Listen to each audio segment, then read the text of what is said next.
مستونگ کا green belt کڈکوچا جو سیب اور دیگر مختلف پھل اور فروٹ کے باغات کے حوالے سے مشہور تھا اور ہر طرف سرسبز ہریالی اور پرفضا ماحول میں لوگ خوشحال تھے، مگر چند سالوں سے بجلی کی طویل لوڈ شیڈنگ نے باغات کو خشک جنگلات میں تبدیل کر دیا ہے۔ یہ کڈکوچا جو ہے نا گرین بیلٹ کہا جاتا تھا پہلے، ابھی ہم لوگ اس کو گرین بیلٹ کے بجائے ہم اس کو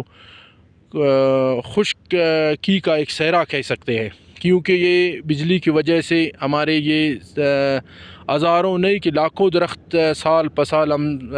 خشک ہو رہے ہیں، اور ہمارے علاقے میں کوئی نہری نظام نہیں ہے، صرف یہ بجلی ہے، اور بجلی کی وجہ سے ہمارے تقریباً اربوں کا زمیندار کا نقصان ہو گیا ہے۔ یہ زمیندار ابھی نان شبینہ کا محتاج ہے، اور پہلے ہمارے سیب کے جو باغات تھے ہمارے پورا دنیا میں ہمارے جو ہے نا سیب مشہور تھے، اور کوئٹہ کے علاوہ ہمارے جو ہے نا عالمی منڈیوں تک ہمارے علاقے کا سیب کا انتظار میں لوگ تھے، لیکن آج ہم یہ حال ہے ہمارا کہ ہم بالکل سیب کے بجائے ہم سبزیوں تک بھی نہیں ہے ہمارے علاقے میں، اور ہم پینے کے پانی کے محتاج ہے۔ اور دیکھ سکتے ہیں کہ یہاں پہ باغات تیزی سے خشک ہو رہے ہیں اور واٹر لیول بہت تیزی سے نیچے جا رہا ہے۔ تو سی ایم صاحب نے جو کہا تھا کہ زمینداروں کا جو ٹیوب ویل ان کو سولرائزیشن جلد از جلد ان کو جو ہے کنورٹ کیا جائے،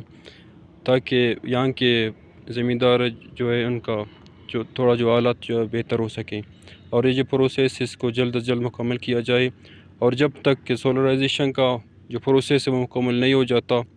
تو ہم حکومت وقت کی یہی گزارش کرتے ہیں کہ بجلی کا جو نظام ہے اس کو ختم نہ کیا جائے، اور جو 6 گھنٹے کی جو فراہمی ہے بجلی کی اس کو برقرار رکھا جائے۔ کوئٹہ الیکٹرک سپلائی کمپنی جو ہے اس نے زمینداروں کے ساتھ خاص تعاون نہیں کیا، اور ان کو جو ہے ریلیف نہیں پہنچا، اسی وجہ سے یہاں کے جو حالات جو ہے آپ کے سامنے ہیں۔ ننا زمینداری سال پہ سال ہم پدی نہیں گٹھے، اور دیر نہ وجان اور بجلی نہ وجان پدی نہیں گٹھے ننا دیر بعد شیف مسنو اور بجلی نہ ایچ ملیں گا، فک بجلی نہ نہیں ملیں گے دے نا مسے گھنٹے 24 گھنٹے تھی مسے گھنٹے نہ نہیں ملیں گے، اور مسے گھنٹے تھی ننا باغ کہہ دیر تا پورا کپک اور باغ خشک مرنے گا۔ کیسکو کی جانب سے کڈکوچا میں بجلی کی طویل 21 گھنٹوں کی لوڈ شیڈنگ سے ہرے بھرے باغات خشک ہونے لگے ہیں، اور زمیندار اپنے سالوں کی محنت سے لگائے درخت کو کاٹ رہے ہیں۔ کیمرہ مین عبدالمالک لیڈی، کیمرہ فیض درانی، وش نیوز مستونگ۔